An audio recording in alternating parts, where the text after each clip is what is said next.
Okay, good evening, everyone.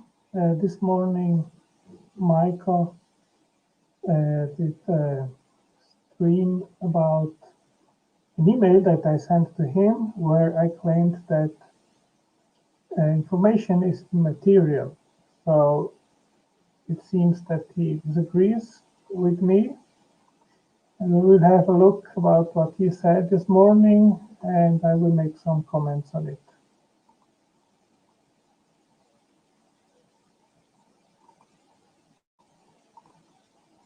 A dive into population genetics, and right now we're working on information.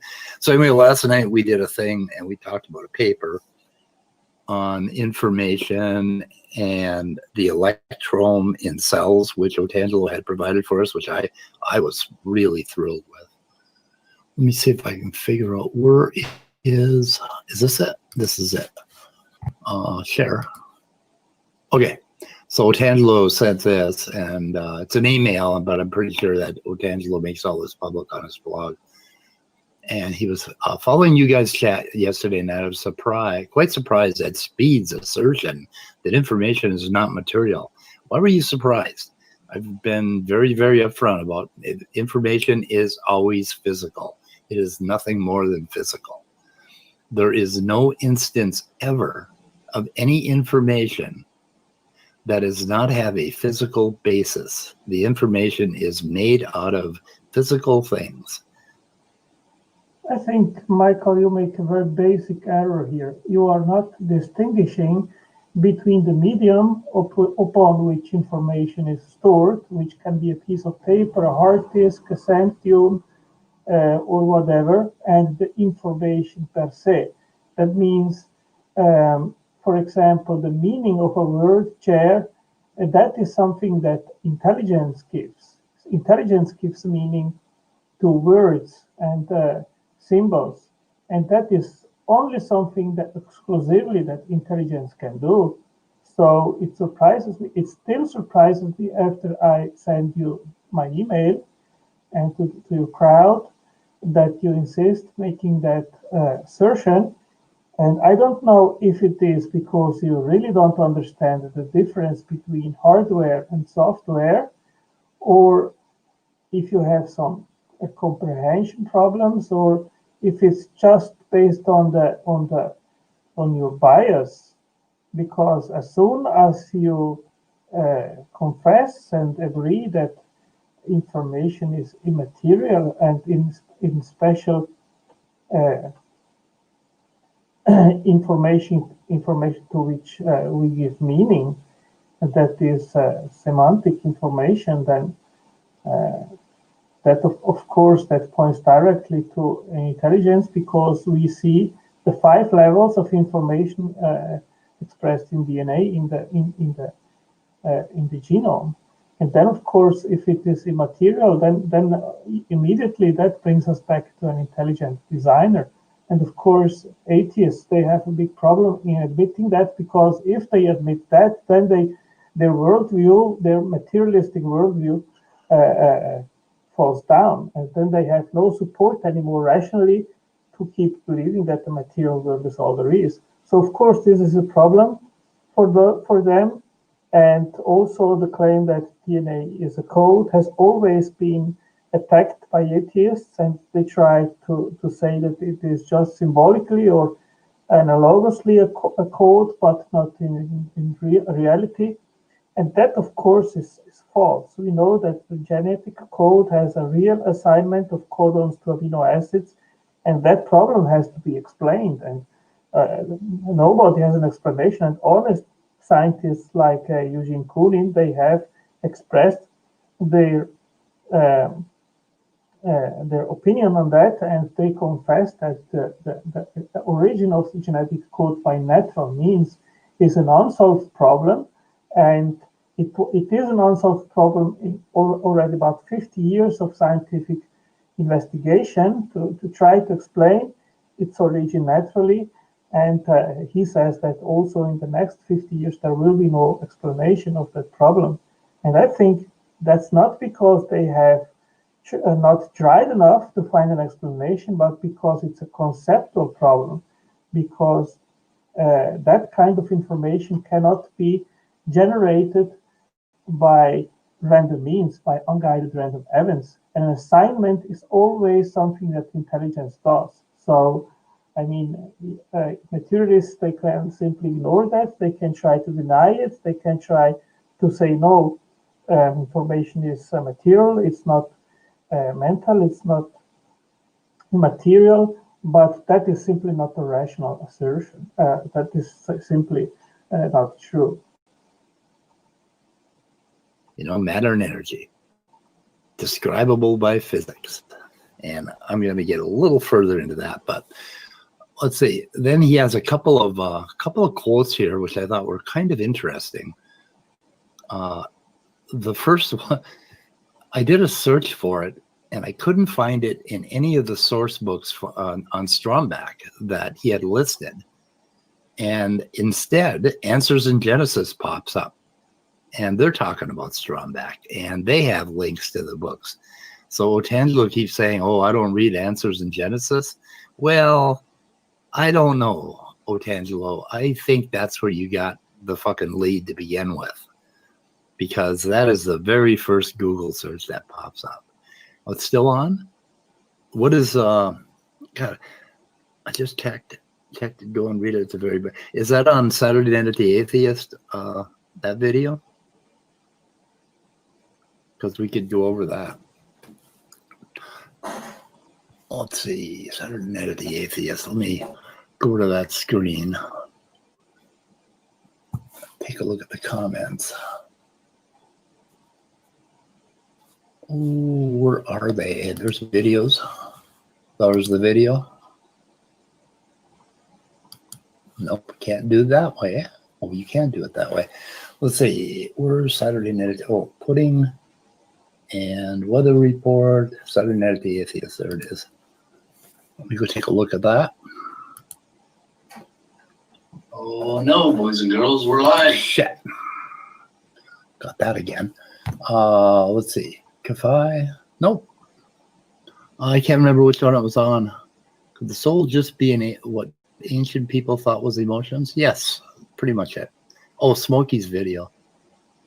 Oh shit. Oh, his takedown video of me. Where's that?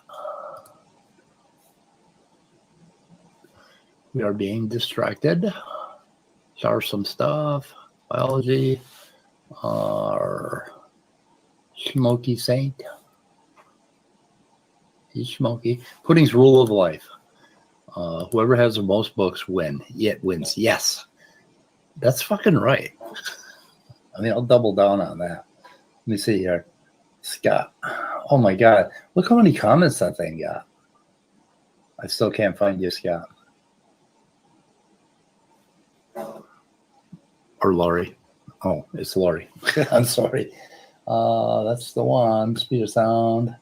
Who started the comment that you responded to? Was it Smokey? We got Kokafer, Gavin Herleman, Logical, Plausible, Improbable popped in. Watch this all the way. It gets most entertaining as things progress. If you can imagine that after the first 90 seconds, but I'm being serious, it gets more entertaining, like at 11 minutes. That's where me and Smokey was trying to have a talk about naturalism after he, I'm here. What the fuck? I can't find any of this shit, guys. There's too many comments. We'll do it this way. I guess we'll spend a little time looking at this thing. Chrome tab. And it's going to be Pudding's Rule of Life. Shower. Okay. So where the hell is it? So Survival Guide to the Misinformation Age by David Helfand. I looked at it. It's at the bottom under replies. Okay, here's replies. We're looking at them. And we're looking at them. We're looking at them. Cannot find it. I would like to say one of you turkeys come to my rooms and challenge me on. Yeah, none of these guys actually want to show up and find out what we know. Have a talk about genetics and just, see what they know. Oh, here we go, Lori. It's okay. Lots of my content is over atheist head, and this is the first time you admit it that way, because you are likely an emotional basket case. No, that's fucking smoky. Okay, if your intention is to create entertainment by making a fool of yourself,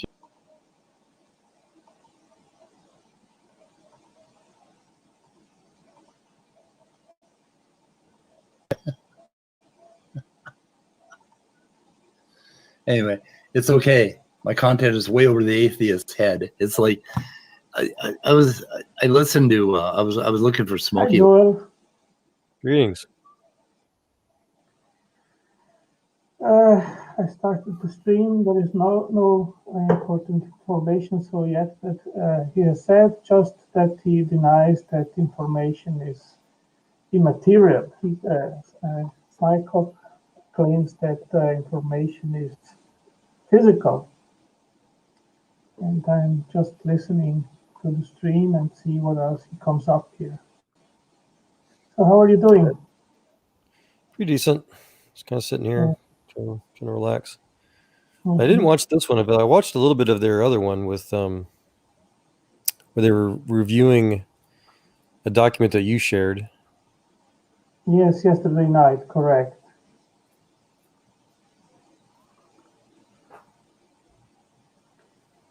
Shall we continue? And if you want to give a comment, we stop the screen. Is that okay? I suppose so. I haven't watched this video yet, so Yeah. it'll be the first time Let's I've. keep on. Yeah. Yeah. They did upload it this morning. They were live. Mike were live this morning. So he was commenting my email that I did send to him after I saw the show last night, where he also claimed that information is physical and not immaterial. So I did write reply to him, and and I'll put it here in the chat so everyone can access it and can have a look. It's hard to read in here in YouTube. I guess I have to go to that page to better read. Does he offer? Can I just ask? Does he offer anything new? Who? What? Speed. Does he offer anything new to the idea that No, information has to be material? He is. Yeah, I'm listening into the stream. Let's check if he just makes up the claim and doesn't back it up, or if he has actually something to justify his claim. Let's keep listening. Laugh tracks yesterday, and I was listening to some of the arguments that Smokey has, and Smokey has like I think I've heard like 3 sentences of arguments that this guy has, and every now and then he kind of sounds intelligent, but then when you really double down and start tearing apart what he says about anything, like okay, on when he debated Rib, I listened to his FaceTime. Oh, so disorganized. Anyway, can you see it now? Control plus scroll. Control plus. Let's see. Oh yeah, Christian Peasant. I can read 2 full books a week, technical or otherwise. I've personally read over 500 books, if not more so far. Well, let's see. If you can read. You're making some stupid dispute. Who reads more books has more understanding. I mean, hey, what's the catch on this? Let's see if we can overlook that whole arguing about that stupid issue. Read Lewin's Genes in 3 days. Anything else useful here? I mean, this is just bullshit. These guys, they just get so thrilled with their little sound bites, and if they find one little thing to take you down on. We did a hangout last night. God damn it, Leo. You probably gave them a lot of material. Anyway, I'm going to go back to this Otangelo thing here and talk a little bit about that. Let's see. Stop screen. Of their little song. I mean, Joel, this is really funny. This guy, Yan Chan, he has posted this several times. And Dimitar destroyed Otangelo. One had knowledge and science and facts, and the other just had. It doesn't show up here, but basically he's saying that I have nothing. But I asked him, so can you point out where Dimitar was correct and how the evidence does lead to Dimitar's position and how I was destroyed? And I'm still waiting to have a concrete answer to that. Sound bites, and if they find one little thing to take you down on. We did a hangout last night. God damn it, Leo. You probably gave them a lot of material. Anyway, I'm back to this Otangelo thing here and talk a little bit about that. Let's see. Stop screen. Oh my God, I am so disorganized this morning. It is horrible, horrible, horrible. Now I can't find that, of course. Oh, there it is. Okay, so Otangelo produces a bunch of stuff on information. He's got a bunch of quotes. The interesting thing is this piece, I think, is it this piece? This piece right here. I apologize. Search for that. Like I This is said, an I found absolute it waste in of time. Answers to Genesis. Yes. He's disproving his own point, his own argument that information. He doesn't actually have any information. This is all ad hominem. This is just unprofessional attacking people. This isn't talking about the actual information at all. This is just. I'm sorry, it's just a waste of time. It's just they don't have anything to discuss. All they're doing is talking about people. They're trying to ridicule those that they want to disagree with without actually talking about the information. Yeah, I'm trying to see if he actually comes to bring up his point and backing up his claim that information is material, which is, in my understanding, absolutely absurd. But well, as he just stated, where you just paused, you're just presenting an article with a bunch of quotes. You know, he's not being genuine. He's not being honest about wanting to examine the details of the information or of the material. He's already proven he's biased against it, and this is just an attack. This is unprofessional. Mm-hmm. Yeah. So, yeah. Let's see if he actually comes to criticize the information, or if he keeps just pointing to a personal level. I mean, yesterday he also mentioned that I am in a dialogue with Dimitar that I was just diverging the topic and not actually paying attention to what Dimitar was saying. And that was, of course, absolutely unjustified, because it was actually me which was trying to come back to the first point, which was actually being the topic of the discussion, which is how the assignment of the genetic code could have emerged prebiotically, the assignment of the codons to the amino acids. And as long as the discussion then moved on to other topics, and then I said, hey, let's go back to that topic. That's what we want to try to discuss. So you are correct, and let's see if he actually comes to factual discourse of the issue, or if he just keeps attacking me personally. Let's see. Yeah, but this 18 minutes already, and that's all they've done. I was reading in the comments, they wanted to even attack me. You know, my career, my background, without even discussing anything other than those that they disagree with. This is just hate speech. That's all this is. Yeah.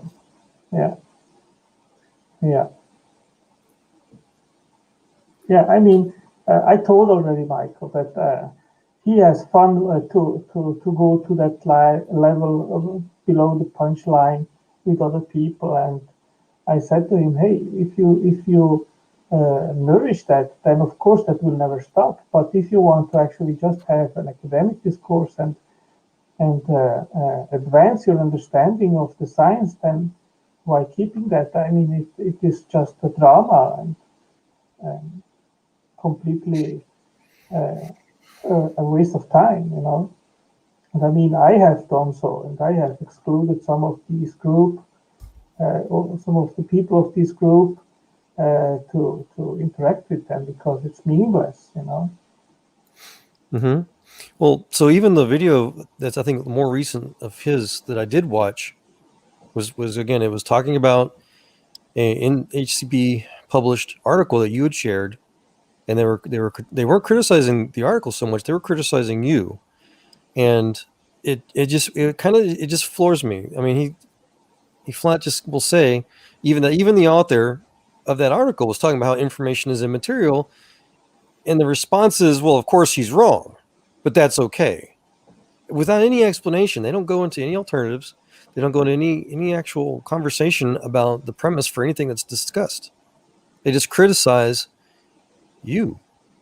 Yeah, and it's interesting that they said that Dimitar had a lot of patience with me, but they didn't explain. They didn't even come to discuss that chat with Dimitar and actually pointing out anything in regards of what I said. And if he had so much patience with me, why don't they point out why he was correct and I was wrong? I've not seen anything of that so far.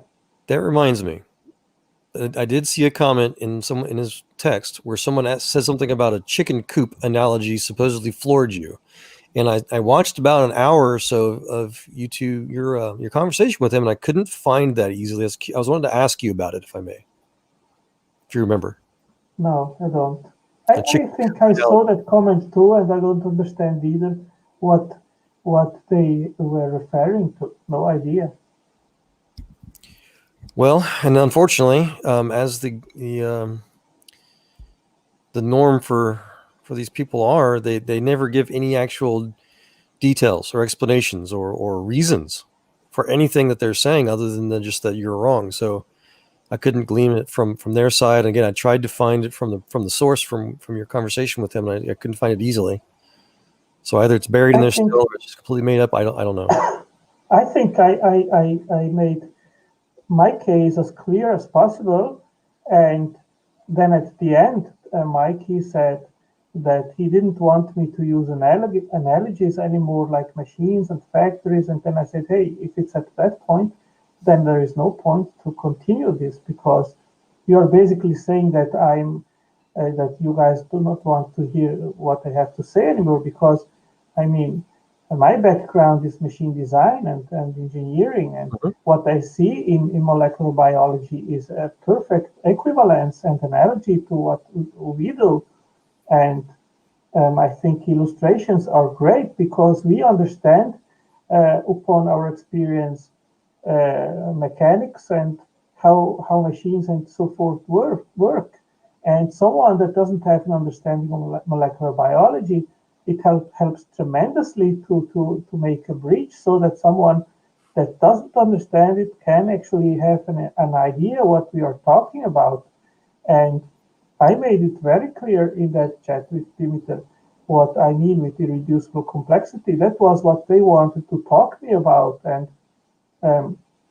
I think it was very obvious. And the only thing that Dimitar was able to say, oh, you are wrong, and you are wrong, and you are wrong. But then it is that explanation, right? It goes back to that wishy-washy, that the thing which is not clear. I mean, he didn't bring up a clear explanation how the assignment of codons to amino acids could have happened, besides bringing up the picture which he showed of his hypothesis, his peptide hypothesis, that there are some peptides which have an affinity, a direct chemical, physical affinity with certain RNAs, with RNA. So I asked him, yes, but there is no direct physical interaction between the codons and the amino acids because you have an adapter molecule, which is the tRNA in between. So there is no affinity, Right. But I mean, that was simply not acknowledged. So, Well, there he repeated it often, and it's the same thing that whenever I was speaking with him briefly, that he is wanting to only focus exclusively on the idea that all of these phenomenally, not just complex, but these artificial technological processes that we find in living cellular nanotechnology factories must and only be natural processes. They can't be anything else.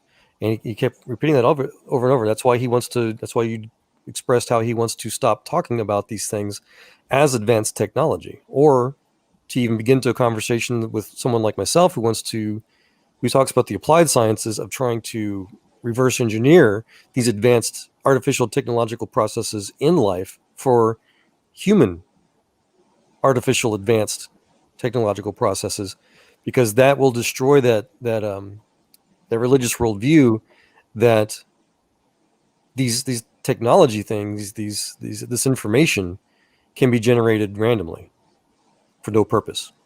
yes. Exact opposite Yes. of everything we do in actual science. Yeah. It is. It crystallizes that what they hold altogether is a very firm religious belief in materialism, and there is no evidence whatsoever that can change their mind. Nothing. Right. So, I mean, if there was a true discussion about why all these processes that you're very knowledgeable on, you're more knowledgeable than me about the actual biological processes by far. If there's a discussion on how these are not technological processes, that would be interesting. But there's none. You are going on and on about the details of it, and then they just say, well, that's just because it's natural. And so that's boring. That's useless. And then even on the topic of information, I think that's why they don't want to have a conversation with me.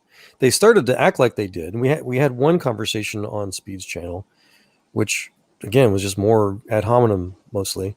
But in the setup to want to talk about other things, they just really became very hostile, very toxic. And I just don't want to waste time with people like that are just that are literally unprofessional and do not care about anything outside of their religious beliefs. Yes, that is what we see in, I would say, 95% of the conversations with atheists. Right. That is the situation on Facebook and on YouTube, and basically on every atheist channel that I at least have interacted with. But what motivates me, Joel, not to give up, is the fact that what has been brought to understand, what I do understand today, is precisely that challenge to provide answers to them, and that has enriched me myself in my investigations, in my scientific investigations. I mean, even the topic which I showed you, which I'm investigating now, which I prefer that you don't mention, because I want that it is a surprise when I publish and upload the video.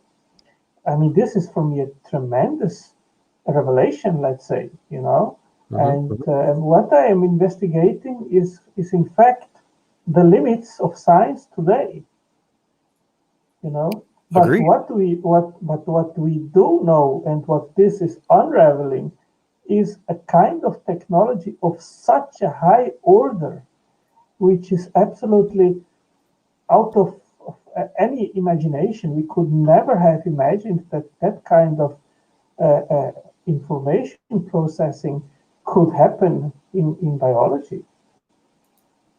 Absolutely. Yeah. No, I'm routinely overwhelmed at everything that I'm trying to process. All the article that you shared recently, it's fascinating. It's going on multiple subjects of biology and quantum physics.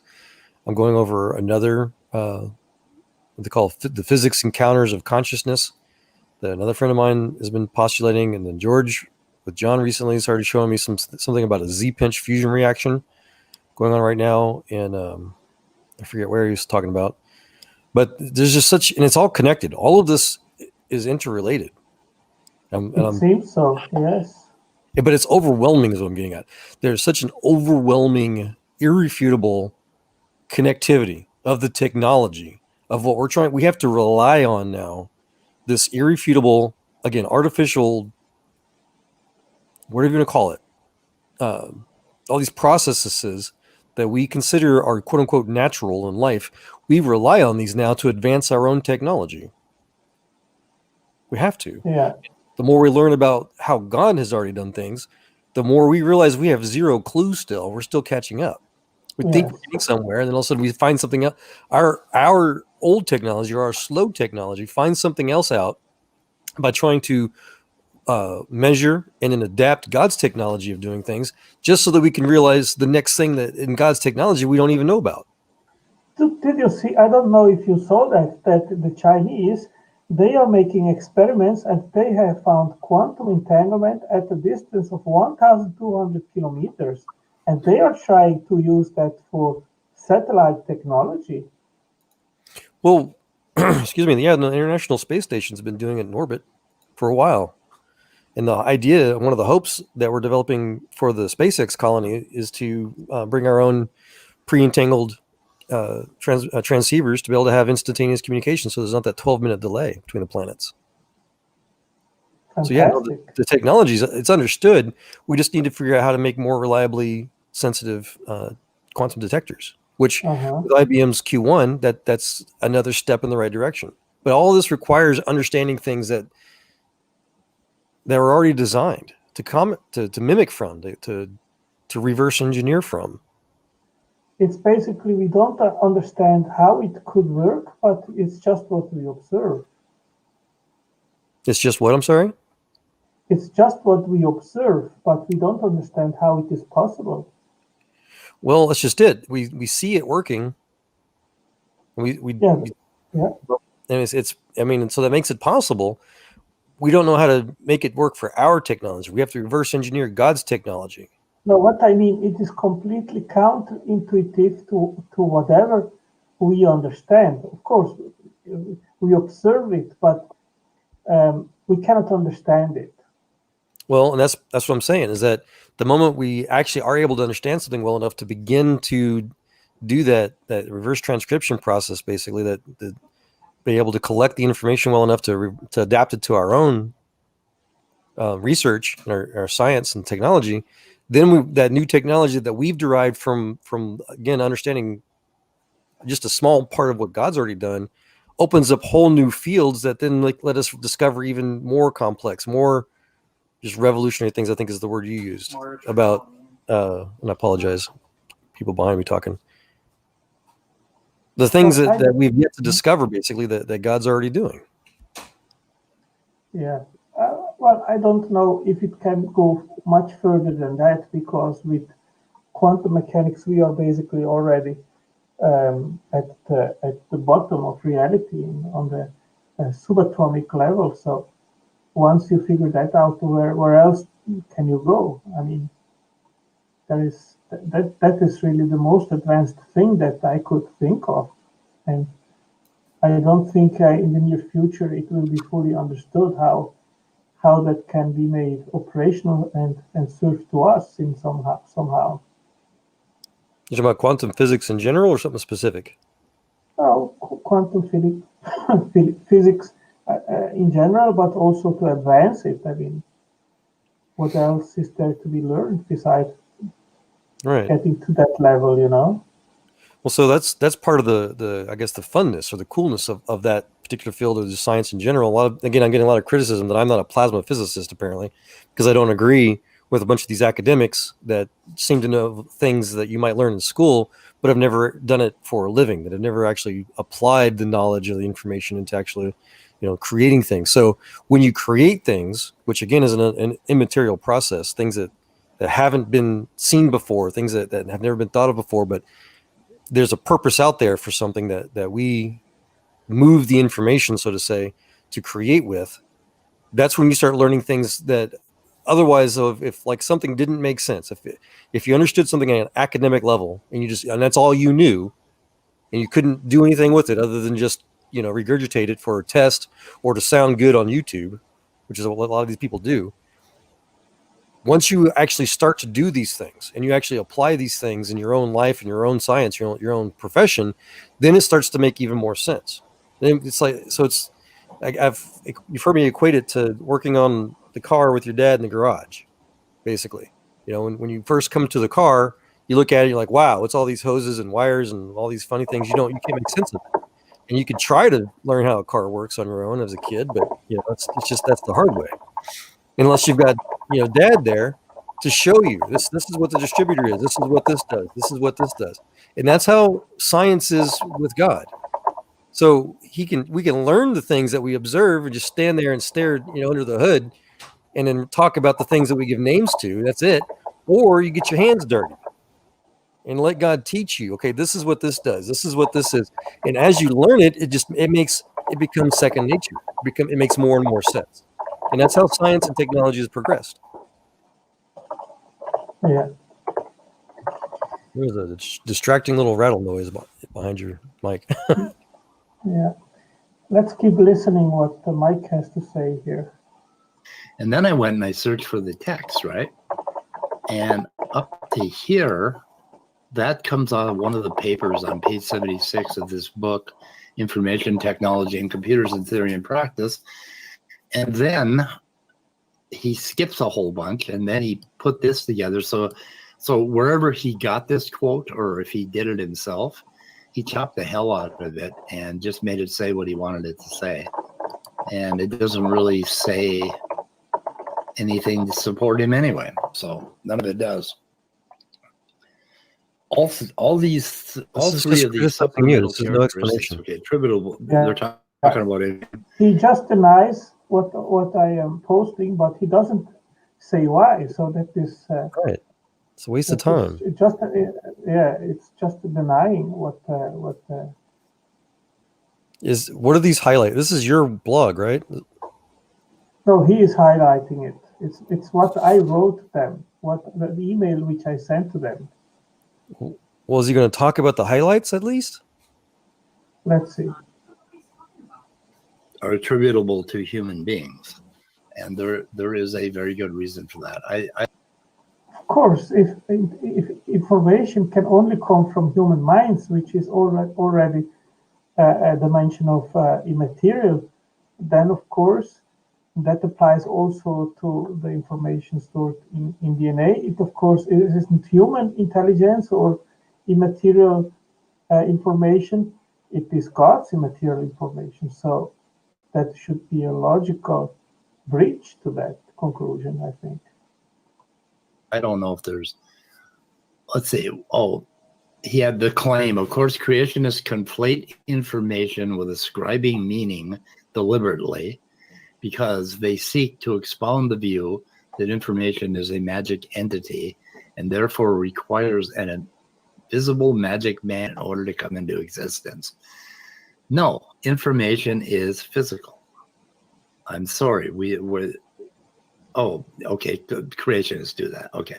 Creationists claim that it's a magic entity, therefore requires invisible magic man. Reply. The claimant conflates describing information with prescribing information. When we see an object, we can describe it, its constitution, its size, form, smell. Giving an informational description of what is prescriptive information is, on the other hand, information that can be transmitted vocally or in written form. This is the kind of information that informs how things have to be. When a machine designer makes a blueprint, he gives instructions on the exact, whatever. Anyway, I don't know what the hell he's babbling on about. Prescriptive information are instructional, complex, codified information, and that is precisely what we see in the cell. And so, Montangelo posit, that was by definition.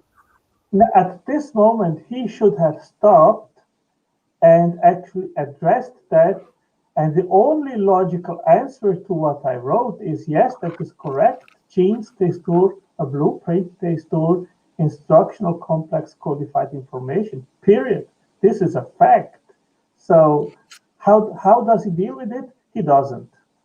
Well, what I wanted to say was that was by definition what's called making an argument from personal incredulity logical fallacy. He literally said that it's gobbledygook, or it's whatever nefarious term he used, and that he doesn't understand it, so therefore it must be false. That's personal incredulity fallacy. And like you said, then he just moves on. Well, but I think he said that he has 2,500 books, or science books, and I don't know how many books in regards of abiogenesis, and he has never realized that genes store information to make proteins. That is basic. That is basic in biology. Yeah, I mean, I don't even. It's so silly to me. I don't even know how to really add on to that, because, I mean, information exists outside of biology. So to literally say that everything that he himself says, which is information, is all just natural or explained by natural random processes, that's literally claiming that everything he's saying is rambling, is gobbledygook, or whatever word used against you. It's physical. It doesn't come from his process of thinking. Right. So that's his confession, or the quote unquote materialist's confession, that they literally have no mind of their own. Yeah.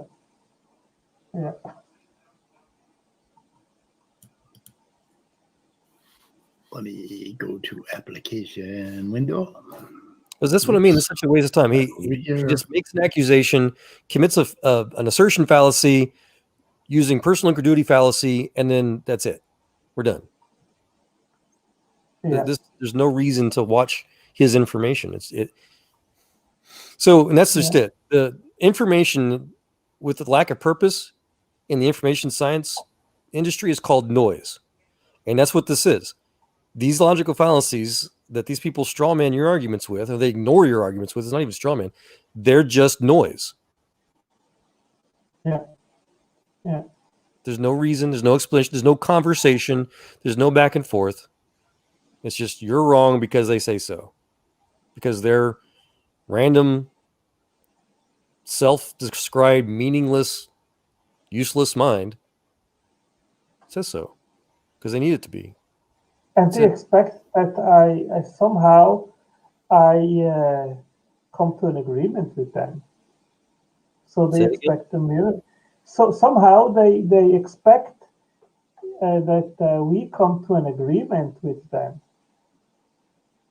I don't know. I don't think that they're hoping for any kind of agreement at all. From my understanding is dealing with these kind of people in general, much less listening to the few times I've listened to these people, they're just here to bash people like you. That is it. That is all that's going on here. Yeah. There's no interest. If they share anything with you at all, it's to try to trap you into something they can bash you with later. That's all I'm noticing. Yeah. But this is the very common scheme of basically all the atheists which engage with us, because most of them, they have already the mind made up. Mm-hmm. And what they are looking for is someone that they can ridicule and say, oh, we destroyed that guy, and so forth, And if you watch the comments at my call-ins at their shows, and then they will just attack me either personally, tell me that I am dishonest, that I do not listen to the hosts, that I talk over them, and so forth. And that's basically it, but they are not open-minded to realize their position. Yeah, so I think the best thing is to really just kind of move on and keep looking for those who are interested. These people are what I like to call anti-scientists, where they just, again, they do not want to share information. Their only game is a religious confirmation bias, and to ridicule those that they want to disagree with, versus scientists who need disagreement, who require it, who need to be challenged, who need their biases challenged, who actually want to share information and to come to some sort of preferably agreeable conclusion to be able to adapt something to create something new together with. to construct something positive, which comes out of the dialogue of sharing information, and then you improve and go on. And Correct. well, the thing is that I am not inside of academia because I'm not a scientist with formal education. So it is very difficult to have access, at least for me, to those people. And I have actually even contacted some evolutionary biologists and so forth. But what we see is really a scheme where a high majority is not only disagreeing with us, but they are literally hostile to whatever comes from our camp. You know? Right. And just to kind of clarify that, nobody needs any kind of particular formal education to become a quote unquote scientist. There are many scientists out there that have little to no education. You have, again, like one of my previous employers, Elon Musk, talking about how education is not even for learning anymore. You have Einstein. I've tried to make that clear to everybody. To say that you have to have a certain kind of education for anything, that is by definition what's called an appeal to accomplishment logical fallacy. And not only that, but most academics are useless now. They're using information that's 20 to 50 years obsolete, and they don't even care about trying to improve. All they want to do is impress their friends or impress their church group, right? Because they're book smart, and that's it. They don't want to actually apply the knowledge and the information into improving things. So you're as close to a scientist on Tangelo as anybody else that I've ever worked with in all of my different scientific fields. That, again, these antagonists, these religious antagonists, are going to attack me for no reason other than I just disagree with them, or that I can talk about the things beyond their book knowledge, essentially. So that's who we need to find. The people that want to learn how to adapt each other's different conclusions in a constructive, logical point to do something new and creative together. That's who we need to find, other fellow scientists. Yeah, I think that there is also a silent crowd which is assisting us, our debates and so forth. And I have posted at some groups on Facebook for years, like in Unbelievable is a good group, and some have told me that they follow my posts for years, and somehow it shakes them, And I think some are so ingrained in their materialistic thinking that it takes years actually for them to start analyzing and becoming skeptics as well in regards of atheism and materialism. And I think that it doesn't dismotivate me to interact with people of any background, also with people which have no more advanced understanding or education whatsoever. I don't care about that, because I think that at least in my case, since I do not do what I do in terms of advancing my understanding of these scientific disciplines, because I'm a practicing scientist, but first of all, because it is something that I do what Christ said that we should do. That is to proclaim the gospel. And Paul said to a Jew, I am like a Jew. To a Greek, I am like a Greek, and so forth. And today we see that we simply cannot only teach the gospel. While that is important to talk about God's love and so forth, the plan of salvation, but most of the unbelievers today, they have already heard that, and many come from a Christian background and have left faith, and many have actually been brainwashed in academia, at university and so forth, and so many are atheists and think that evolution simply is enough evidence, and it is a fact, that it is a theory, and all that kind of arguments. that it backs up sufficiently their materialistic worldview. And it's very rare that you find someone that has actually a more advanced understanding of epigenetics, of codes, of signaling, of all that kind of stuff. It's very rare, very rare. I can, They're I rare on can, social media. yeah. And all we can do, Joel, is just be light in a world which dwells in darkness, and then leave them to God. I mean, hey, what else can we do? You know? No. Well, again, I guess it's a matter of the message you're trying to get to. If it's simply talking about the science of things, then you don't always necessarily have to bring the religious motive into it. But I think that's what's going on. Is you got people that are trying to convince each other one thing or another. What's this? Yeah. I was accused of being an Tangaloo sock account today. That sounds like a good compliment. But I mean, that's just that gosh, that's the uselessness. This is the pointlessness of trying to talk with religious atheists or militant atheists. It's just it's an attack the other person thing. And again, you can do that to try to have a bunch of gotcha stuff, or you can try to find genuine interested scientists who are actually trying to learn things, to come together to formulate new things together, like I keep saying. And there's been a couple, I can't remember the name of this one gentleman, for example, that I spoke to that one time that I talked on Speed's channel, Mike's channel. I wish I need to go back and just look and see his name, and I'll relay it to you when I do that. But he was interested. He was another molecular biologist, probably different than Dimitri, but he kept to the science. He kept trying to stay away from all the ad hominem, and I really appreciate that. And I told him there are things that he knows that I would love to pick his brain with later when we concluded our conversation together.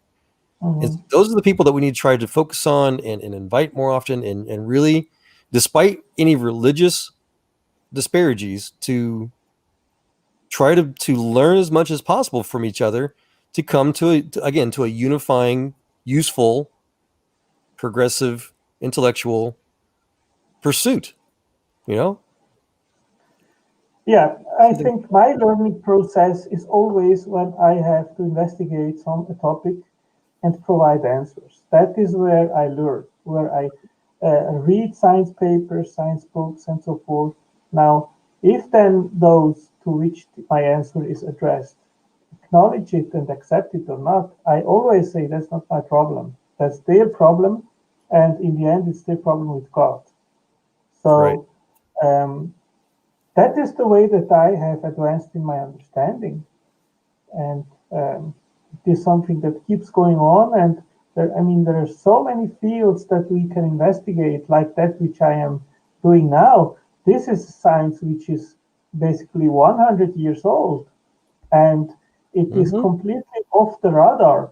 I mean, I have checked, there is not one intelligent design article in regards of that topic, Joel. Maybe I have not Googled all keywords, but I don't think it is, even if you check on Facebook, because it is so esoteric and so unbelievable that in that video which I am making, I am basically demonstrating all what I say is directly from science papers, because otherwise people will just not believe what I am saying in that video. Well, it is just mind blowing. So that's the way to go, to demonstrate them. I'm not making things up. That's what scientists say, and what they are investigating, and what we can observe. What I will describe is empirical evidence. And now, of course, once that has been established and they cannot deny it, the naysayers, then they have to deal with the origin of that kind of highest technology on a molecular, on a quantum level. And of course, 90% again, they will just hand wave it away and say, well, that's evolution. Actually, even some of the science papers, they say, oh, that's evolution. But how can it be evolution? If you're Well, talking about things that occur on light speed. right. And that's another frustration that you're touching on that I've had as well, where there are arguments out there, a lot of the science, especially the quantum physics realm, that, as you said, that's this stuff. A lot of the stuff is over 100 years old. The conversations about human local consciousness versus God's global consciousness, for example, in a quantum physics field theory type conversation or construct, all sorts of things of supernatural evidence, supernatural forces and mathematical proofs, things that were discussed long before any of us here were ever born, that they don't even know about, much less want to even try to touch on. And it's like entire volumes, entire libraries of scientific discussion are just erased. And it's like, But why but are I we am all, it's like we're talking to the people that are stuck literally in the dark ages. but I am mentioning in the video, just so people can have an idea, that there are over 500 science papers and experiments proving what is being said. And Erwin Schrödinger, which is basically one of the fathers of quantum mechanics, he um, learned from that Russian guy, which I am mentioning, which made that experiment between distant bacteria. So this is backed up by empirical experiments. So we are not talking about um, fantasy or so, but we are talking about the real world. Yeah. No, and see, that's where I've said that you seem more of a scientist than most of the people I've ever met on social media, because you do that, because you back up what you're talking about, and that's what we do. We share the information, we cite it, we give credit to the building blocks of the information, quote unquote. It doesn't come out of nowhere. Well, it doesn't come out of just random chances. It comes out of people's thoughts and thinking and building blocks of this piece of information leads to this piece of information. Yeah, I think that I am so fascinated, Joel, by what I am exploring right now because I knew already about the utmost importance of information in biology. And there are so many kind of different information medias in the cell. And this one just simply it's mind blowing. It tops all of the others. But at the same time, it fills a big lack, a big gap of understanding, which is how can a cell administrate, for example, you have thousands and thousands of chemical reactions per second inside of the cell. And these reactions, they are coordinated by molecules which are uh, far distant apart on a molecular level. And this has to be coordinated somehow. And how does that Right. happen? And physical molecules and messengers and signals, they are too slow to coordinate that in that speed which is required. And what we are now getting in our hands is the key which actually explains and solves that enigma and that mystery. And that's mind blowing. That's fantastic. Right. And I agree, Michael. And that is a good observation from over 2,000 years ago. But yeah, so yeah, and then again, the things that we are learning, the things that are already blowing our minds, have to be used to learn the next thing that's going to blow our minds by observing what God's already done. So yeah, and Well, that's just it. I mean, I am all it actually requires timing. even All it requires is I this incredible amount of Joe, sophistication. I That am is technology. actually Joe, I am actually mentioning at the final of the video one thing that I truly have a hard time to believe that it could be true, you know, which is that there is a fourth dimension in a non-physical space, in a supernatural dimension, which somehow by quantum entanglement and quantum physics creates a, somehow a 3D information which surrounds each cell and each body and directs how the body has to be constructed, its physical form. Right. And DNA itself is like that. Right. I mean, if you think about it, it really seems to be fantasy, you know. Well, And this level of sophistication just can't. Not only does it not work randomly ever, but it can't be developed randomly. Otherwise, we would see other examples of it everywhere, and we don't. yes, of course. But what I am saying is that we are talking here about a kind of sophistication in regards of mechanisms involved in providing all this, which is simply, it seems unbelievable. It Yeah. seems unbelievable. And that's why I write right in the beginning of my video, which what I am trying to, what I will bring forward is in this video is not just science fiction. It is reality. It is real. Right. It's literal machines designed to craft or and engineer other machines, which is what something we would like to try to mimic to do someday with our own technology that God's already done. Yes, He's given but us what blueprints to work from. But yes, but what is mind-blowing, Joel, is that these are blueprints and communication systems above blueprints and communication systems, above blueprints and communication systems, and all work together.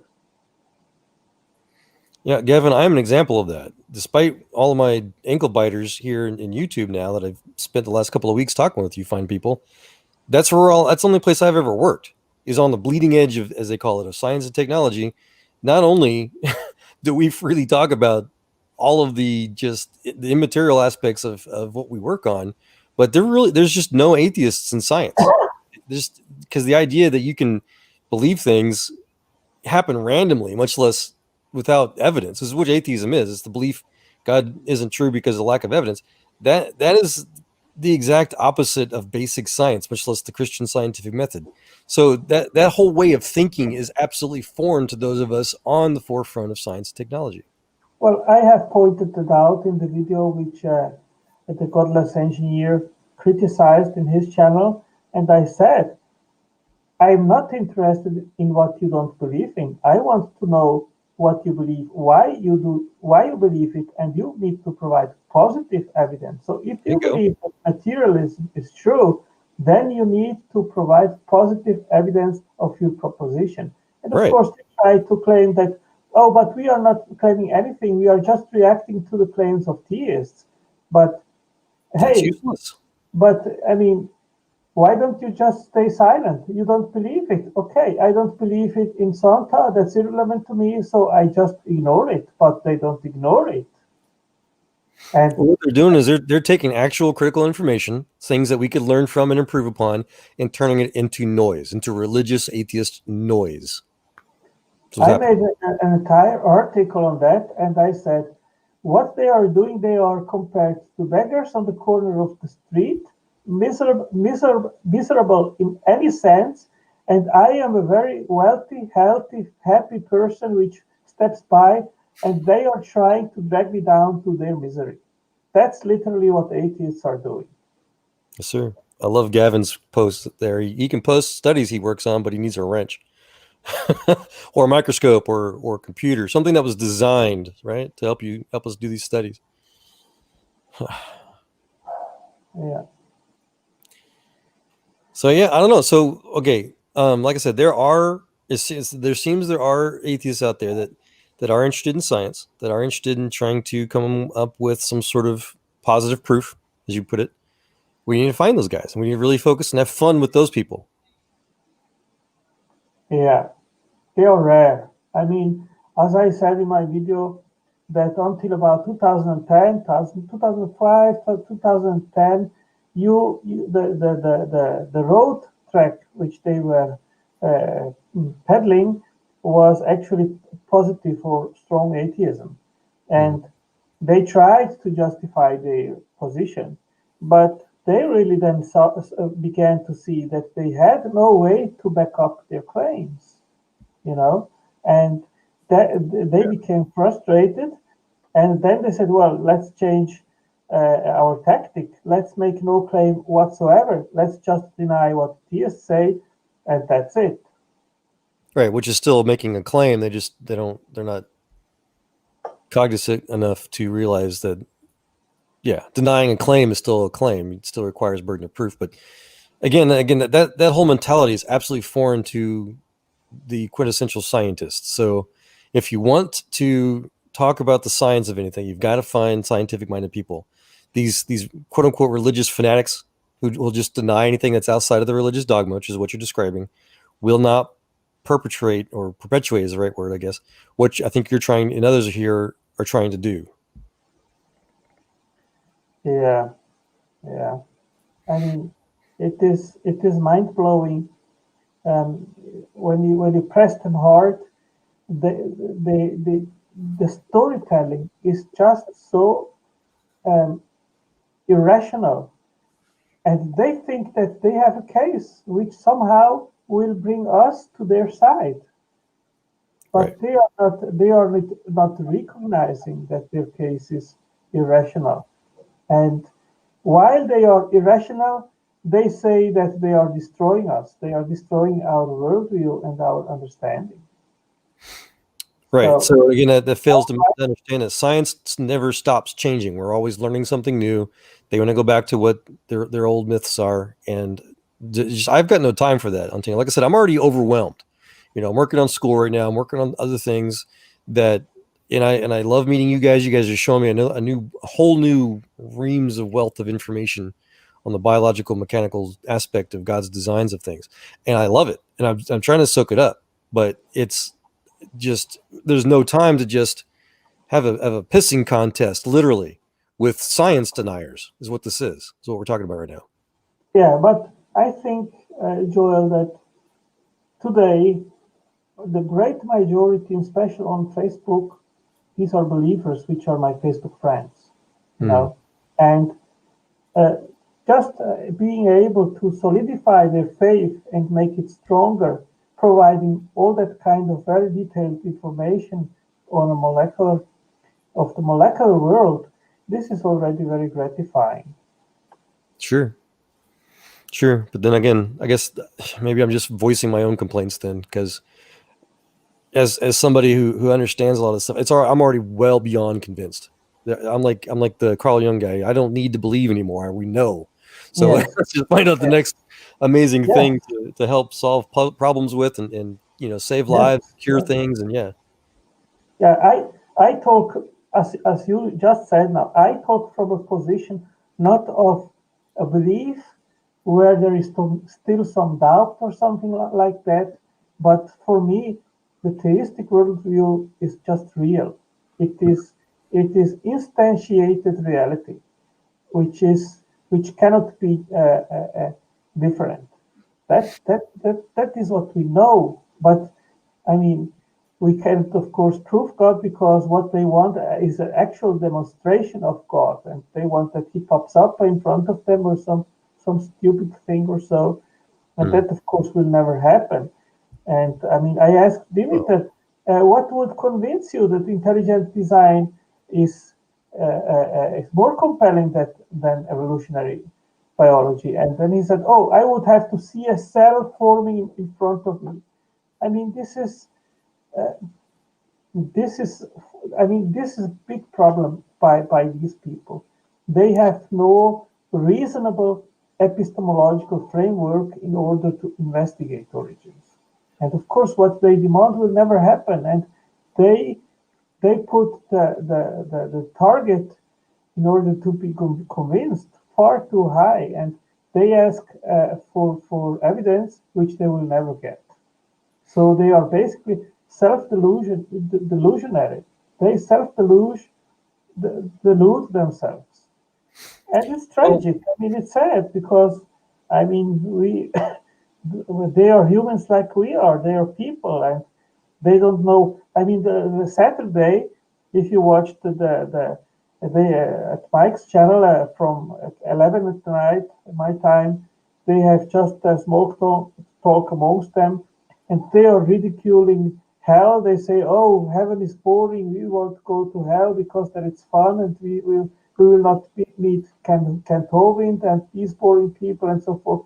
And I'm just thinking, hey, these guys, they simply do not know what hell will be. They have no idea how hmm. tragic it is to end up there, you Well, know. they claim they do. That's why they hate it. That's why they hate the Bible. But again, so there's something I was going to say about that. I'm forgetting what it is already. I'm sorry.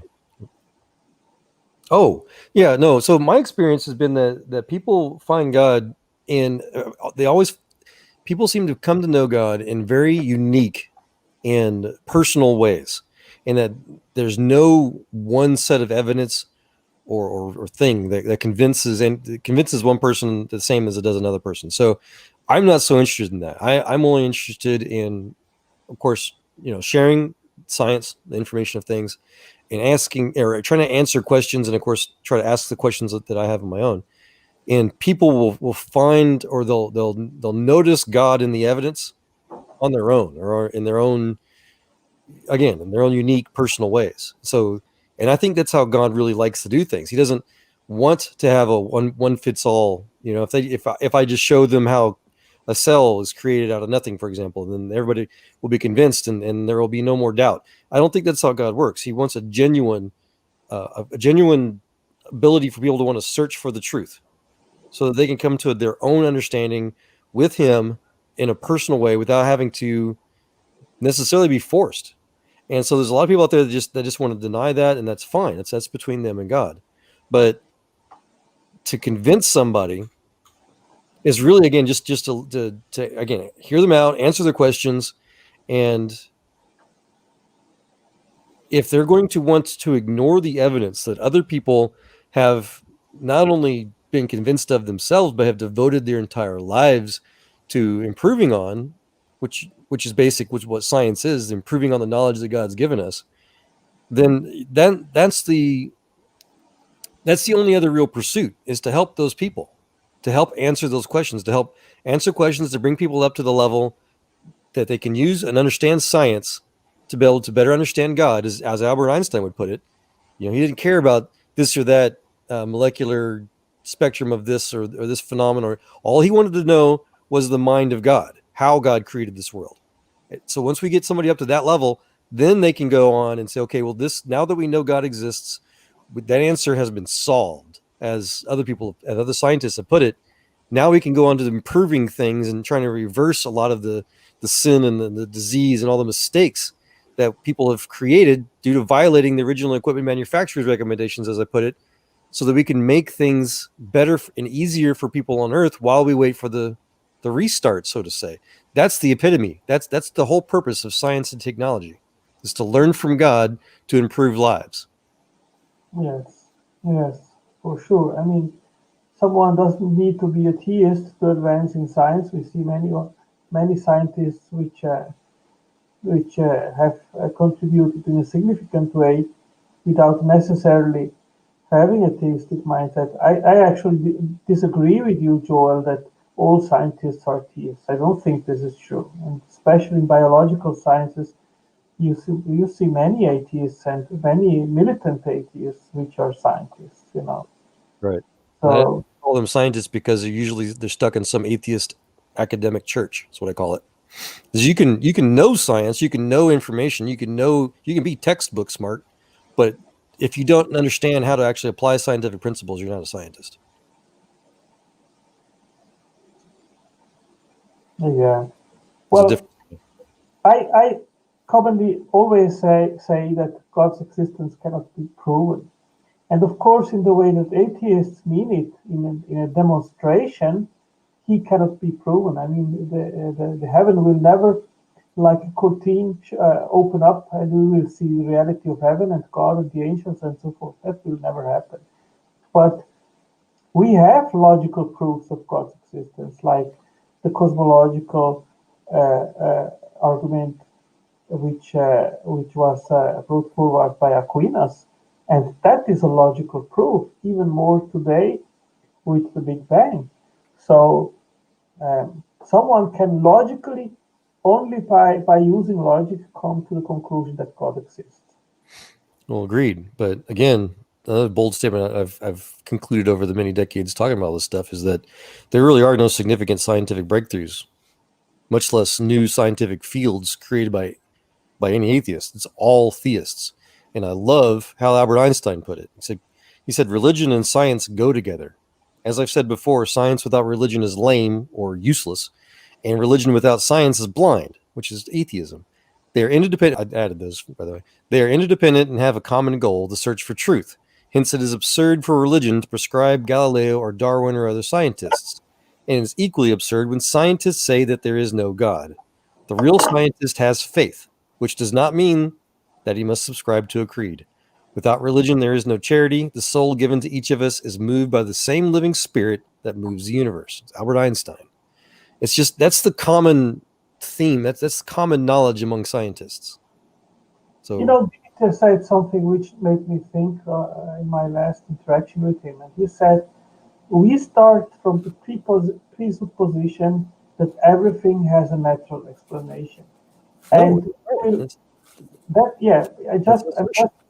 just replicating what he said. And he said that as long as we do find a natural explanation, we do not need to invoke God. Which is and then I asked him, well, and what is the threshold when you can say natural explanations do not suffice anymore?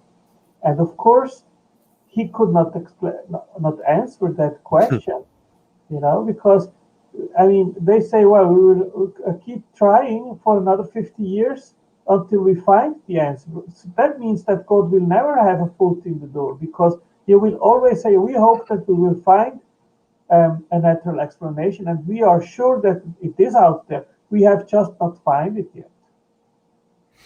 Well, that assertion, logical fallacy assumption is destroyed by the simple fact that there's no natural explanation for natural explanations. They're using circular logic to try to simply assume that since you see it in a pre-designed fashion in nature, that therefore it just must be that way. That's just wrong. That's anti-scientific. Yeah. You have to have something that explains the premises behind. So many atheists, they say, well, all what we observe is just nature, is just the natural world. That's right. What we can prove that exists. But we cannot prove anything that is beyond and above. We cannot prove the supernatural. Well, and that's just it. So science has already proven the supernatural over a century ago. And so I guess the only other conclusion to describe these conversations that we're talking about is that some people worship the creation and others worship the creator. That's the basic bottom line. Yes, basically. And once you have the presupposition that you have to explain everything by natural means, that is the basis for all the bad, stupid inferences where they make things up which have absolutely no, which cannot be backed up in reality, but they believe it nonetheless. And even if the evidence does not lead to the materialistic conclusion, they come up with all these guesswork words like it is possible, we suppose, it is probable, we think. Faith. Yeah. Basically that, of course. I mean, evolutionary biology is basically baseless faith. And we have no right to assume that any physical laws exist, or if they have existed up to now, that they will continue to exist in a similar manner in the future. Max Planck, founder of quantum physics. Yes. To think that things just must be because of the way they are, because of the way you currently believe and see that they are, and then dig your head in a hole in the sand and ignore the rest of science, which is constantly changing, makes you an anti-atheist or anti-scientist. I'm sorry. Naturalists, atheists, whatever you want to label them as. Science leaves them behind. Yeah. It's sad, but we try to make a difference, Joel. And I mean, we keep doing it, and if they accept it, fine. Praise the Lord. If they don't accept it, that's between them and God in the future. Right. No, I understand and I agree. You can't, atheists try to, like you said earlier, force people to believe certain things. But I think that if we just talk about the actual science, talk about the evidence, and try to talk above, again, the book smart part of it, the academics of it, that's what convinces most people. That's what convinces me. I mean, I'm thinking back, and other scientists, like Collins, for example. I hear a lot of people making fun of him that he came to belief with God because he saw 3 water fountain or water, what do you call those things? Waterfalls or something like that. So, and it's ridiculous. It's like they never actually read anything he ever wrote. And that's what's repeated as literal religious dogma, apologetics dogma on the atheist side. Just religiously, it's all over the internet. It's all they ever say is that he saw 3 waterfalls. That's it. They don't talk about his years, the decades that he spent as a medical doctor in the profession, actually doing his rounds and things, where he's talking about how he couldn't understand how people he saw that had his patients that had these just incredibly painful, just life debilitating problems, but still maintained a positive and hopeful attitude, through their knowledge with God. And so, and as an atheist, he could try to understand, but he couldn't understand well enough to relate. There was something that they knew that just didn't make sense to his naturalistic, whatever you want to call it, atheist worldview.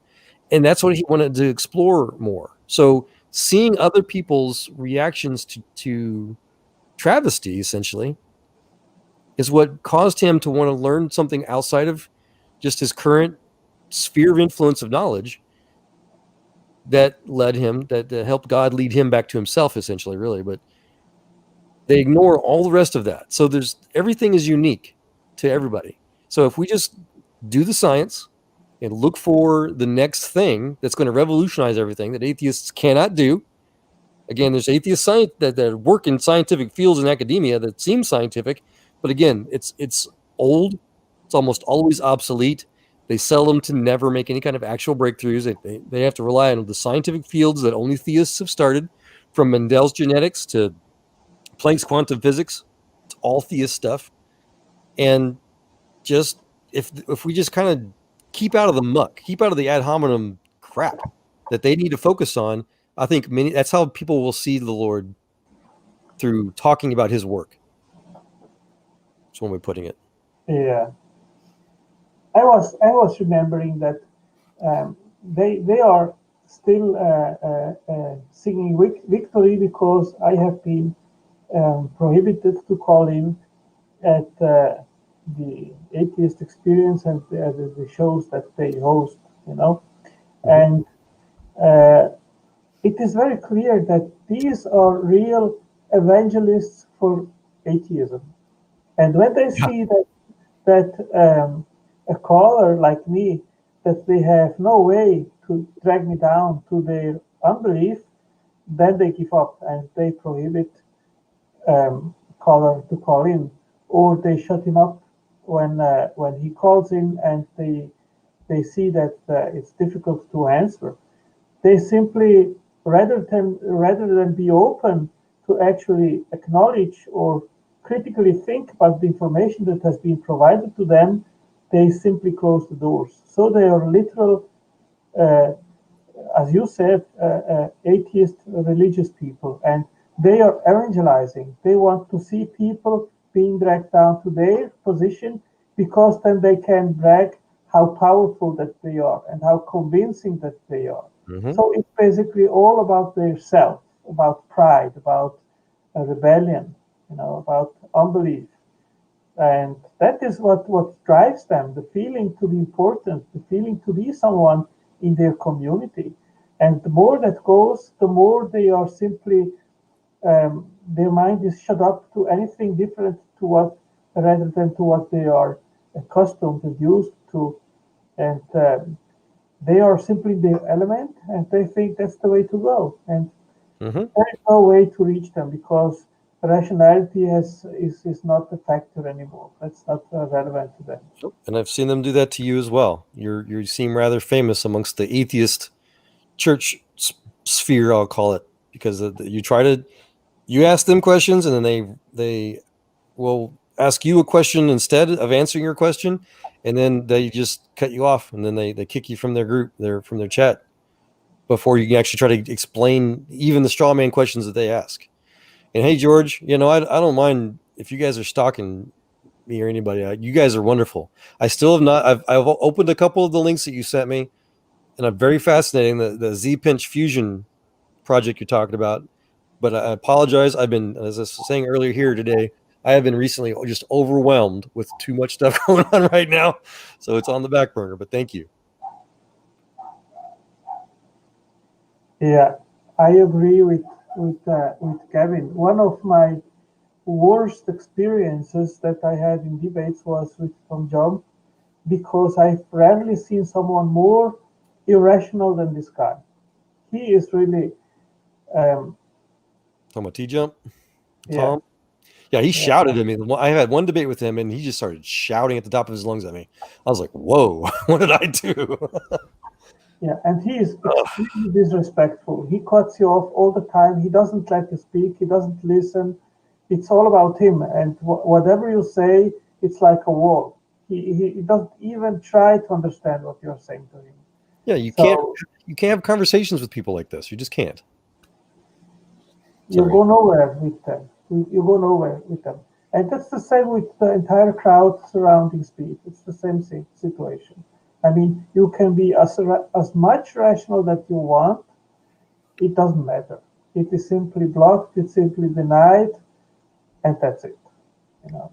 I mean, I am very aware of, not since today, but already for some time, that they are not open-minded, you know.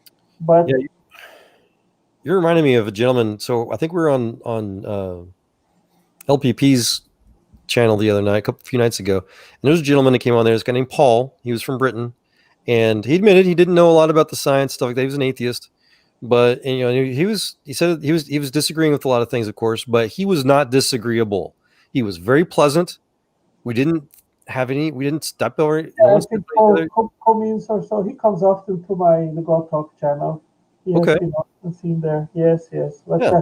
it is impressive because he also always says, when we bring so much evidence at the end, he says, well, it just doesn't convince me. It just doesn't convince me. Which is Always fine. the same. Yeah. Know? No, of course. I mean, I'm not complaining it's that he is unpolite or so, but what I am saying is that I don't understand the rational procedure, what goes on in his mind, that despite the evidence that is presented to him, he cannot agree with it, or it doesn't trigger a process of where he can say, oh, wow, this is something intelligence can do this. That must be by an intelligent designer, you know? Yeah. That doesn't never happen. And I cannot comprehend this what goes on in the mind of these people. I mean, for me, it's like saying that 1 + 1 is not 2. Well, because you've been convinced, you've seen the evidence, you understand it. You're trying to expand on it now in your life. So, you know, and like I was saying, he freely admitted he hasn't gotten there yet. He's waiting, but he's waiting. He's open minded. He's looking for the evidence. So he comes to these channels and tries to talk about it. And I think that is the mentality that both atheists and theists alike need to maintain. Because even though theists like yourself or myself, we're thoroughly convinced, because of just an overwhelming amount of evidence for many, many years, and just studying, the more we study, the more we learn, the more we apply the science that we understand, the more convincing it becomes. We still need to be open-minded. We still need to go, wait a minute. Like Einstein said, no matter of experiment can ever prove me right. A single experiment can prove me wrong. So we need to still do the experimentation. That's the other beauty of the Christian's scientific method, is that even if you think you've created the right evidence-based faith statement, which is a hypothesis, and you've tested it repeatedly, and you've observed it in real time, and it looks like it works, and it makes sense, and you want to call it a scientific conclusion, you still keep testing it. You still, like Planck was saying, just because you see something that looks like a physical law doesn't mean it's going to stay that way. So you test everything you think you know, that you think is right, because something could happen, or all of a sudden it was wrong. And we have to completely reinvent the entire wheel of that sphere, that science, that field of knowledge. That's the answer you need to make. Yeah. I agree with you, Joel, and I think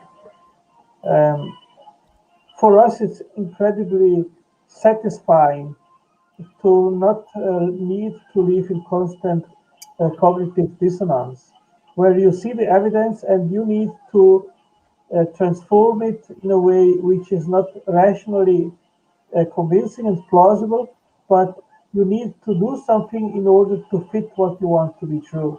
And that causes a constant cognitive dissonance. And it's not our case, but it is the atheist case, because the evidence simply doesn't fit to what they want to be true. Well, I would call that simple religious confirmation bias, because cognitive dissonance, that's a whole other ball of wax. That's an actual mental health condition. That's where people usually have emotional, some sort of like extreme type reaction to information that goes against their dogma, where it becomes a mental, the kind word is a mental discomfort to their current religion.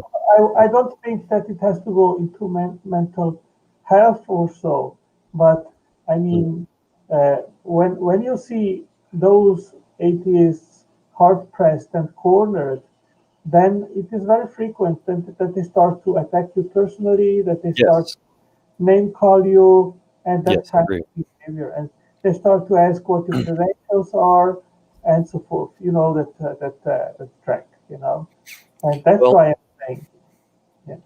so I've got a quote that I captured from the psychiatrist that actually created the terminology for cognitive dissonance, a gentleman named Frantz Fanon. He says, quote, "Sometimes people hold a core belief that is very strong. When they are presented with evidence that works against that belief, the new evidence cannot be accepted. It could create a feeling that is extremely uncomfortable called cognitive dissonance.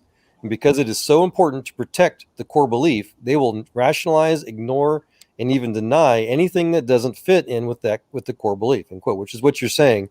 But I think there's an emotional, mental capacity to that too. Isn't it exactly what we observe with atheists? I think it is. It is, I but think it is. You know? again, I think it creates, when someone goes into ad hominem, that instantly shows that they're either just children, or that yes, they're suffering from a mental condition such as cognitive dissonance. Well, go to the timelines which you have been and interacted with some, and you have seen the level of responses that you get from them. Yeah, which I don't like talking about. I like to avoid all of that like the plague. I just want to talk about the science. Show, like you said earlier, show us why we're wrong and show us why you're right. That's all I care about, like you said. Yes, yes, yeah, yeah. It is. It is difficult sometimes, but I am somehow blind. How can I say? It doesn't affect or touch me anymore when I see these rants by those people, because um, I'm used to it, you know. Yeah. I mean, I always ask, well, you say that they're irrational, point out, or when they say, oh, you have just been destroyed by the host of the show, then I ask how, point out how they did so, and then usually it is also there is no answer. They don't reply anymore because they can't back up the claims that they make. You know? It would expose their fraud. Yeah, and I'll be honest, I've tended to fall into that too. When Speed and them were asking to talk on his channel, I genuinely hoped for the best. We're going to try to see if we can learn something new together, and then found out very very quickly that they're only having people on their shows like that, not just him but others, to just antagonize and just to badmouth later.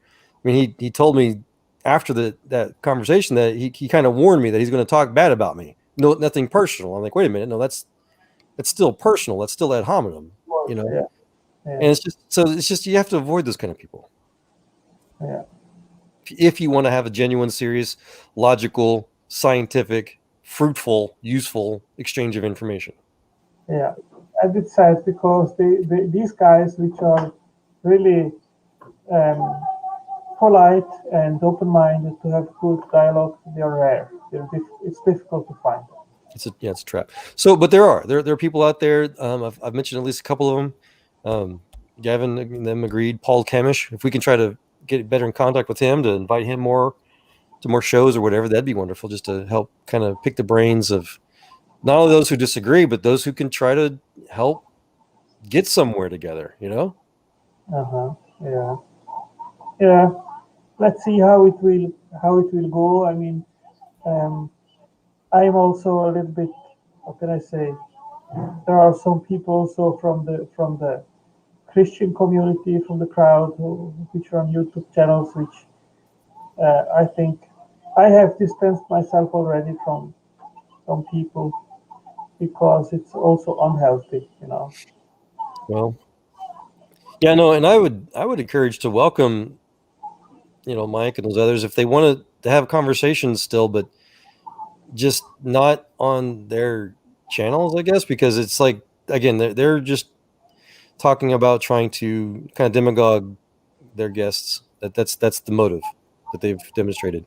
If they want to actually exchange information, then yeah, I Well, don't. Mike has openly admitted this weekend that he is explicitly an anti-theist, and this is very strong. I mean, a theist is an atheist is someone that doesn't believe in God, but a misotheist or an anti-theist, that's much stronger because then you openly admit that you are actively uh, uh, that your goal is actively to reject theism and to oppose yourself, to rebel against theism, to oppose yourself. And when you are in this category, then I mean, hey, what else is left to have a dialogue? It's difficult. You know? Right. Well, so Gavin's talking about that, how that was another classic example of a recent show. So maybe that's the caveat. Maybe we should make some sort of criteria, like an agreement before anything starts. Look, you have to present your information. You have to show your side. You have to show your burden of evidence, even if you're making a negative claim. Yes, yes. That is what I try to filter out when I have a dialogue with an atheist. When he just comes with that claim, oh, I don't believe your claims, and I have no burden of proof. You make the claim, you have it. Then I say, well, game over. Let's move to the next one because I'm not a time waster. That's simple as that. Yeah, there's no exchange of information there. No, no. I am providing information to deny it. And that's how it goes. Right. In the end, you have even name calling and so forth, and you're dishonest and you're this and that. And that's not how it goes. That's not worth to spend time. That are the kind of people which I avoid. So, yeah, again, I guess I'm thinking about just kind of reiterating, I guess, and if the other thing that seems useful for me to do to help encourage others, even if while we're waiting for somebody else that disagrees to help provide counter information, just to answer questions of those that already agree with us, maybe, and just try to, again, bring people to a certain, level of their own expertise so that they can continue to start to create new things with other combinations of other people's expertise to literally further science together. You don't have to be that's the thing. I like to something I was thinking earlier that I didn't get to mention was my grandfather on my other side. He worked at NASA for 40 years. He was in the Army Air Force. He worked on the ENIAC computer. He gets into NASA and worked on it from the Pioneer project all the way up to STS before he had to retire. And one of the probably the biggest lessons, he taught me more than any single individual in my entire life about science and technology, naturally. And the biggest lesson that he ever taught me, taking me to the Johnson Space Center, taking me to where he, the people that he worked with all the time, was that his best engineers were the ones that were the least educated. And he would tell me these things, and he would introduce me to these people and show me by example. And his explanation was real simple: is that the people that have these pedigrees, that work really hard to get some big name, whatever, yeah, usually they can do something really well and be productive, but most often than not, they're just trying to show off. They're trying to say, well, I've graduated from XYZ, therefore, I should be given this position, I should be given this salary, versus the guys who didn't necessarily go to some name brand school. They're actually trying to just do the work. And so they actually show their merit. They want to be there. And so they're the better engineers. They're the better scientists. And I just kind of took that lesson for myself. And I've been, again, in all the criticism I'm getting already, I've got the resume to prove it. I got to do all these things because the employers recognize, hey, look, this kid knows something, and we actually do the science. So That's the thing. You don't have to have a specific degree to increase knowledge, which is what we do. I think that degrees, of course, it is important if you can have a university education and advanced studies and so forth. Of course, that's positive. I mean, maybe if I would have known when I was in my 20s how fascinating the things are that I am studying today, then eventually I would have started something academic, But I'm telling you, Lo, it's never too late. You can go get a petri dish and a microscope right now. yeah, If you want. but I think what I am doing now is just what I'm having fun with, and I don't have to take a microscope to learn about what I'm learning. That the information is out there, and what we have is just to collect it. I mean, what I am seeing now is something which I've not perceived in all these years that I study molecular biology and so forth. And I'm surprised to see that kind of things, that the information is out there, but it is not well known by most people. And bringing it to light and to share it with people, this is something which I really like. I enjoy it. It's fun. Yep. Well, never forget, Albert Einstein didn't even get into science at all until his mid 40s. And he didn't become a famous, quote unquote, world renowned genius until late to his 50s and 60s. Yeah. So you could be Albert Einstein if you felt like it, if you wanted to, do what he did. Joel, I will stop our live stream. I will have dinner. All right. Fine. But I appreciate talking to you. Thanks again for being at my channel. And I'll later advance a little bit on my video and see if tomorrow I can upload it and put it for everyone. Appreciate for the investigation. Sure, anytime. And George, real quick, if I may, George, it's basically the difference between those who want to learn versus those who just want to regurgitate old information. That's really the true dichotomies here.